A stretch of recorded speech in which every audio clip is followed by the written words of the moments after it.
Hello, writers. My name is Tennyson E. Stead. I am a working screenwriter. I am a working script doctor. And welcome to The Right Stuff. This week we're talking about theme. If you've been watching the videos on this channel, you know that I am constantly asking writers to put their creative fetishes and fixations aside and focus on the mechanical actions of the characters so that they can hand their stories over to a group of actors and empower those actors in their performances. And that's all well and good, but writers write for a reason.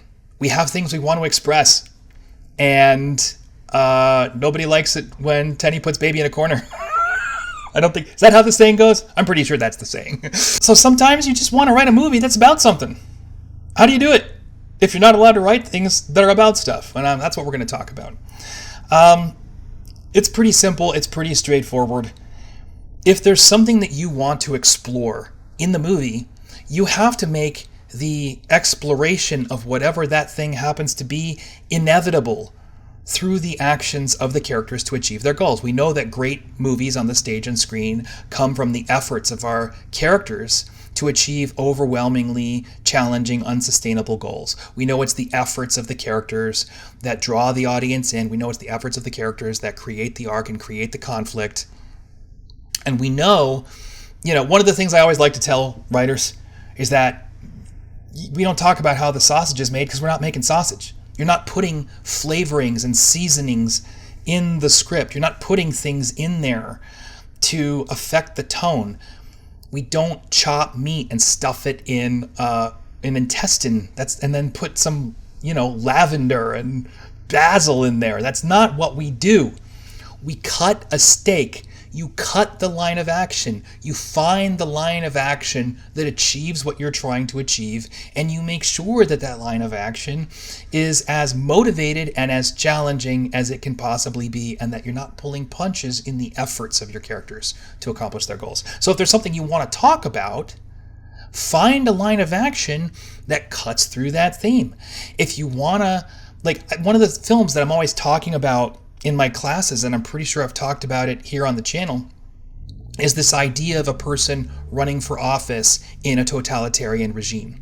It's going to be an overwhelmingly challenging goal because this government is not interested in losing an election to somebody who wants to affect change, right? Why are they hosting an election in the first place? Probably because they want to do business with other countries and they need to prove that they're a legitimate government.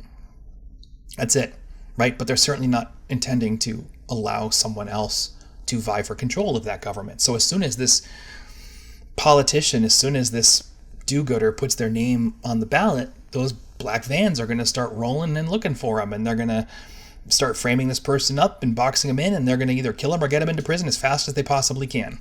That's how it's going to go. So your first act in this movie is about them trying to trying to build a movement so that they can put their name on the ballot and have support and run a viable campaign and be in the media enough and on the move enough that hopefully they can make the election work. And then the second act is when they put their name on the ballot and they're actually an opposition force against this government. They're trying to, get the votes and win the election and overcome whatever shenanigans are happening at the ballot box and everything else. And then at the end of the second act, through their efforts to accomplish this overwhelming goal, they're going to wind up running face first into a brick wall. They're either going to get shot and someone else is going to have to run in their stead. So either the campaign manager or the spouse of the person who was running for office, perhaps somebody who feels that social responsibility but never thought they would have to step into a leadership position. And now the stakes are even higher.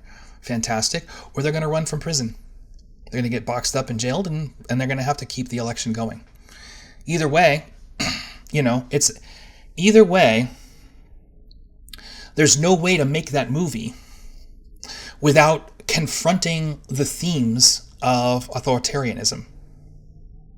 You don't need to make this movie work a speech about how rebellion is good and greed and power are destructive. I'm not saying that that's not going to be the platform that this person's running on. And I'm not saying that they're not going to make similar speeches in their efforts to win the election.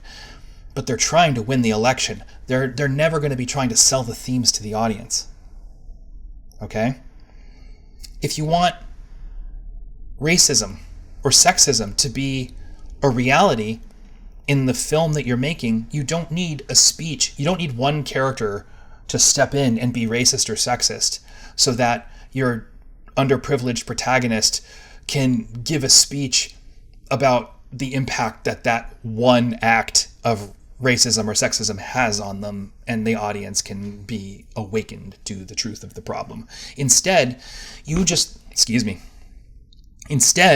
let every single character who's in the movie seek to achieve their goals using all the resources at their disposal. Don't let anybody pull any punches. If somebody has a system of systemic oppression at their beck and call, they might be using it intentionally. They might be using it unintentionally. They might be trying not to use it and screwing up. You're going to have all kinds of different racism and sexism in the movie if you're just honest about how the world interacts with people of color and women. You can't avoid it.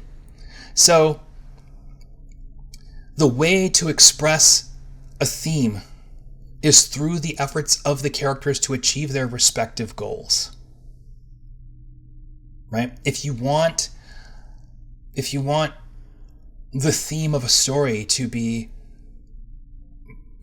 inspirational and uplifting in nature, then simply let a character try to inspire and lift people in a way that is overwhelmingly challenging and doomed to failure, and let them work towards that goal until it actually fails so completely that this character is left with nothing.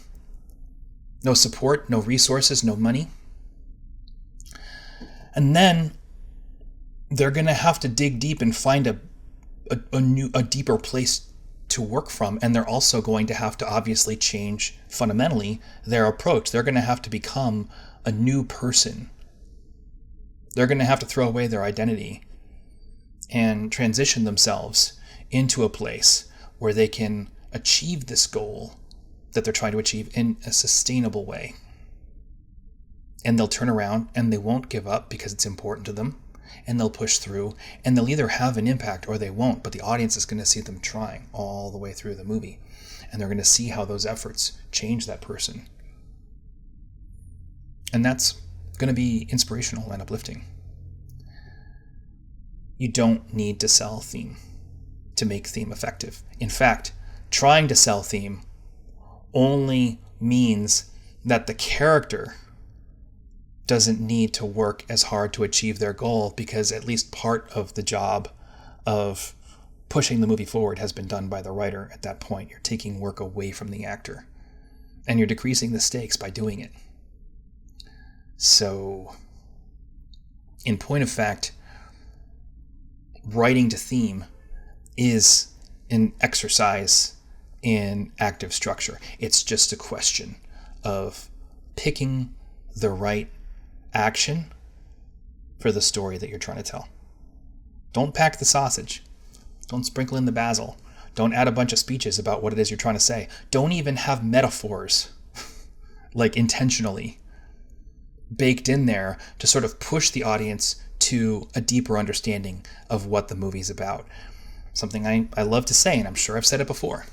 The audience does not want our observations. They don't want us to say what the movie's about. They don't want us to say what we think or what we see, because as reductive as this sounds, they come to watch, which means they want to make their own observations. And if we fill the movie with our observations, we're taking that away from them. We're actually eliminating the ability of the audience to participate by doing the thing for them that they wanted to do for themselves.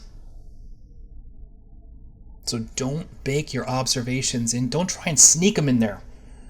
Leave them alone. Focus on the efforts of the characters to achieve their respective goals. And don't pack the sausage, cut the steak. Thank you very much for watching. If you like the stuff that we're saying here on The Right Stuff, then please be sure to like and subscribe. I'm going to be back next week with another video. My name's Tennyson E. Stead. I look forward to learning with you.